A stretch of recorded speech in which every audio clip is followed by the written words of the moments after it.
Johnny Carson was in the middle of his Tonight Show monologue when a guest in the green room started sobbing uncontrollably. What Johnny did next stopped live television and changed 20 million viewers forever. It was Tuesday, March 15, 1978 at NBC Studios in Burbank, California. Johnny Carson was delivering his opening monologue to a live studio audience of 320 million viewers watching from home. He was in his element, making jokes about President Carter's latest speech and the California weather. The show was running like clockwork. Ed McMahon had just finished his thunderous introduction. Doc Severinsen's band was in perfect harmony, and Johnny's timing was, as always, impeccable. But what none of the 20 million viewers knew was that backstage in the green room, something heartbreaking was unfolding that would soon change the course of live television history. Earlier that day, a 34-year-old elementary school teacher named Sarah Mitchell had won a contest to be a guest on The Tonight Show. It wasn't a big segment, just a brief interview about her innovative teaching methods that had been featured in a local newspaper. Sarah was supposed to be the perfect feel-good guest, a dedicated teacher from a small town in Ohio who had revolutionized how children with learning disabilities approached reading. The producers loved her story because it was wholesome, inspiring, and would give Johnny an easy, heartwarming interview. What the producers didn't know was that Sarah Mitchell was carrying a secret that was slowly destroying her from the inside. 3 weeks earlier, Sarah had received devastating news from her doctor. She had been diagnosed with a rare form of cancer that gave her less than 6 months to live. She hadn't told anyone, not her students, not her colleagues, not even her elderly parents who lived across the country. Sarah had decided to appear on The Tonight Show as her way of saying goodbye to the world, though no one knew it. Sarah was sitting in the green room watching Johnny's monologue on the monitor when something unexpected happened. Johnny made a joke about teachers being unsung heroes who shape the future but never get the recognition they deserve. Teachers, Johnny said with his characteristic smile. They're the real stars. They take kids who can barely tie their shoes and turn them into doctors, lawyers, and maybe even talk show hosts who don't deserve half the attention they get. The audience laughed, but Sarah felt something break inside her chest. She thought about her students. Little Tommy, who had finally learned to read after months of struggle. Amy, who had overcome her stutter. Marcus, who had gone from failing to being at the top of his class. She thought about how she would never see them graduate. Never know if her teaching methods would continue to help other children. The tears started slowly, but within seconds, Sarah Mitchell was sobbing uncontrollably. Fred de Cordova, the show's director, was monitoring the green room through a small camera when he noticed Sarah's breakdown. His first instinct was professional. We had 5 minutes until her segment, and a crying guest would ruin the show's upbeat tone. "We've got a problem," Fred whispered into his headset to the other producers. "The teacher is having some kind of breakdown. We need to cut her segment." But something made Fred look closer at the monitor. This wasn't the nervous crying of a star-stuck guest. This was something deeper, more profound. This was the crying of someone carrying unbearable pain. Fred made a decision that would haunt and inspire him for the rest of his career. Instead of cutting Sarah's segment, he sent a note to Johnny on stage. Johnny was in the middle of a joke about California drivers when a stage assistant quietly approached him and handed him a folded piece of paper. This never happened during a live show. Johnny's first reaction was confusion, then concern. He opened the note while maintaining his smile for the cameras. It read, "Johnny nos pretendis this our next guest is crying in the green room. Something is seriously wrong. She's not nervous. She's in real pain. I think you need to see this." The stand Fred Johnny Carson had been in live television for over 15 years. He had handled every kind of crisis, power outages, drunk guests, celebrity meltdowns, and technical disasters. But he had never received a note like this. Without missing a beat, Johnny finished his joke, got his laugh, and then did something unprecedented. "Ladies and gentlemen," Johnny said, his voice shifting from comedic to sincere. "I need to take a brief moment here. We'll be right back after this message." He signaled for a commercial break. Something that wasn't supposed to happen for another 10 minutes. The moment the cameras stopped rolling, Johnny Carson did something that shocked his entire crew. He walked off stage, past the curtain, and headed straight for the green room. "Johnny, what are you doing?" Fred Dordover called after him. "We've got a show to finish."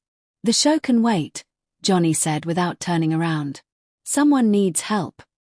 Johnny Carson, who was known for maintaining professional distance from guests before interviews, opened the green room door and found Sarah Mitchell sitting alone, tears streaming down her face, trying desperately to compose herself. "I'm sorry," Sarah said immediately, wiping her eyes. "I don't know what's wrong with me. I'll be fine for the interview. I promise." Johnny sat down across from her, not as a talk show host, but as a human being. "What's really going on?" he asked gently.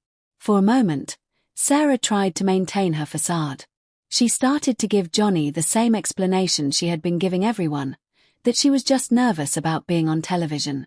But there was something about Johnny Carson's genuine concern. Something about the way he was looking at her, not as a celebrity, but as a person that broke down her defenses. "I'm dying," Sarah whispered. So quietly, Johnny had to lean forward to hear her. "I have cancer. 6 months, maybe less. And I came here because I wanted to do something meaningful before I go. I wanted people to know that teachers matter, that what we do matters." The words hung in the air between them. Johnny Carson, who made a living with quick responses and perfect timing, was speechless. Outside the green room, the Tonight Show crew was getting increasingly nervous.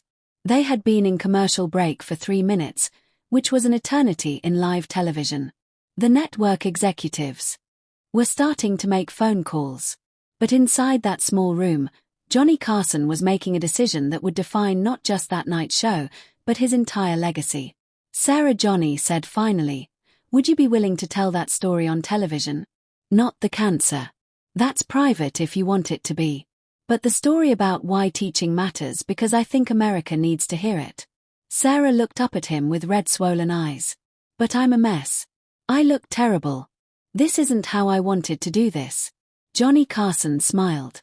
Not his television smile, but a real genuine smile that few people ever saw. "Sometimes," he said, "the most important conversations happen when we're not trying to be perfect." When The Tonight Show returned from commercial break, something was different. Johnny Carson was seated at his desk, but his usual playful demeanor had been replaced by something more serious, more authentic. "Ladies and gentlemen," Johnny began, "I want to bring out our next guest now. But before I do, I need to tell you something. A few minutes ago, I met someone backstage who reminded me why I love this job and, more importantly, why some jobs are infinitely more important than mine." The audience, sensing the shift in tone, grew quiet. "Our next guest is an elementary school teacher from Ohio. She's here tonight not because she wants to be famous, but because she has something to say about the heroes we rarely celebrate. Please welcome Sarah Mitchell." Sarah Mitchell walked onto the Tonight Show stage with tears still visible in her eyes, but with a dignity and strength that was palpable. The audience, instead of their usual enthusiastic applause, gave her a respectful, almost reverent welcome. Johnny didn't start with his usual small talk. Instead, he looked directly at Sarah and asked, "Tell us why you became a teacher." What followed was unlike any Tonight Show interview before or since. Sarah spoke about her students with such love and passion that her voice broke multiple times.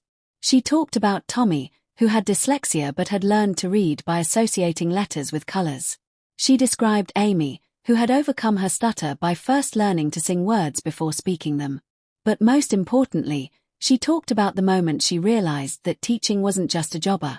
It was a calling to help children discover that they were capable of more than they ever imagined. Halfway through the interview, Johnny asked Sarah about her teaching philosophy. Sarah's answer was simple but profound. "I tell my students that everyone has something special inside them," she said. "My job isn't to put that something there.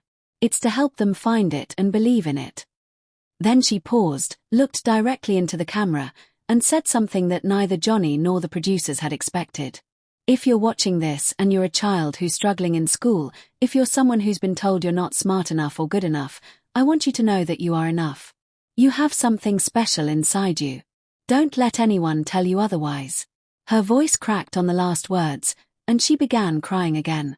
Not from sadness this time, but from the overwhelming emotion of knowing she was speaking to millions of children who needed to hear those words.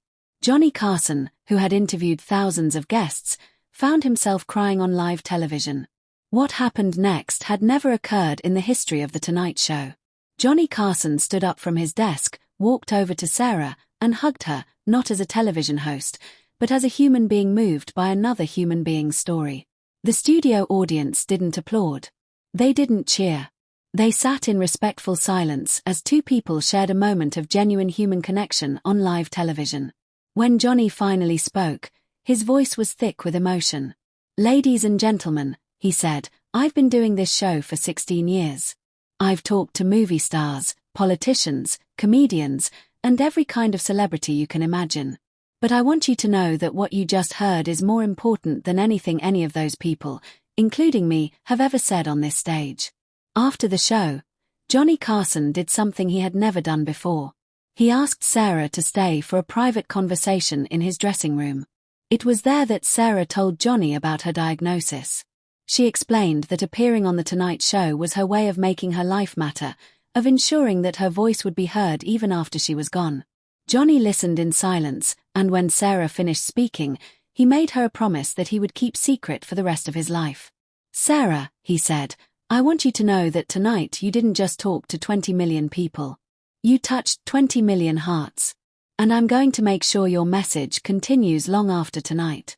True to his word, Johnny Carson began something that night that would continue for the rest of his career. He started regularly featuring teachers, social workers, nurses, and other everyday heroes on The Tonight Show, always giving them the same respect and platform he gave to major celebrities. But more importantly, Johnny secretly established a foundation that provided funding for innovative teaching programs for children with learning disabilities. The foundation's first grant went to expanding Sarah Mitchell's teaching methods to schools across the country. Johnny never mentioned the foundation on television. He never used it for publicity. He simply wanted to ensure that Sarah's work would continue. Sarah Mitchell lived for 11 months after her appearance on The Tonight Show, 5 months longer than her doctors had predicted. She spent those months traveling to schools across the country, training other teachers in her methods, and sharing her message of hope with thousands of children. When she passed away in February 1979, she was surrounded by former students, fellow teachers, and educators whose lives she had touched. Among the flowers at her funeral was a simple arrangement with a card that read, "Thank you for reminding me why this matters." Next, that Tonight Show episode became legendary among television insiders, but for years it was nearly impossible to find. Johnny Carson had instructed NBC to limit reruns of the episode, feeling that Sarah's story was too personal and meaningful to be treated as regular entertainment. However, bootleg recordings of the interview circulated among educators for decades. Teachers would show it to their students as an example of how one person's passion could change lives. Education schools used it as a teaching tool about the profound impact educators can have. In 1992, when Johnny Carson retired from The Tonight Show, he mentioned Sarah Mitchell in his final monologue. 16 years ago, he said, "A teacher from Ohio taught me that the most important conversations aren't always the funniest ones. She reminded me that some stories are too important for jokes." Sarah, if you're listening wherever you are, thank you for showing me what really matters. Today, the Johnny Carson Foundation for Educational Innovation continues to fund programs for children with learning disabilities. The foundation's headquarters displays a photo from that March night in 1978. Johnny Carson hugging Sarah Mitchell on The Tonight Show stage. Beneath the photo is a plaque with Sarah's words. "Everyone has something special inside them. Our job is to help them find it and believe in it." To date, the foundation has helped over 50,000 children with learning disabilities, trained thousands of teachers in innovative methods, and funded research that has revolutionized how we understand and support struggling learners. The night Johnny Carson stopped live television for a crying guest became a turning point not just for The Tonight Show, but for television itself. It proved that audiences were hungry for authentic human connection, not just entertainment. Other talk show hosts began to follow Johnny's example, using their platforms to highlight important social issues and everyday heroes. The model of using celebrity to amplify meaningful voices became a standard approach in television. But more importantly, That night proved that sometimes the most powerful thing you can do is simply listen to someone who needs to be heard. Johnny Carson once said in a rare interview that the night he met Sarah Mitchell was the night he truly understood the responsibility that came with his platform. "I thought my job was to make people laugh," he said. "But Sarah taught me that sometimes my job is to make people think, to make them feel, to make them remember what's important." Today, whenever a television host uses their platform to highlight an important cause or to give voice to someone who might not otherwise be heard, they are following the example Johnny Carson set that March night in 1978. The night he chose humanity over showbiz. The night he proved that sometimes the best television happens when you stop trying to make television and start trying to make a difference. Sarah Mitchell came to The Tonight Show to talk about teaching. Instead, she taught America and Johnny Carson a lesson that would last a lifetime. If this incredible story of compassion and the power of genuine human connection moved you, make sure to subscribe and hit that notification bell. For more amazing true stories about the Heartbeat Entertainment's greatest legends, share this video with a teacher who has made a difference in your life. And let us know in the comments about a time when someone showed you unexpected kindness. Don't forget to ring that notification bell for more inspiring stories about the moments when celebrities chose humanity over fame.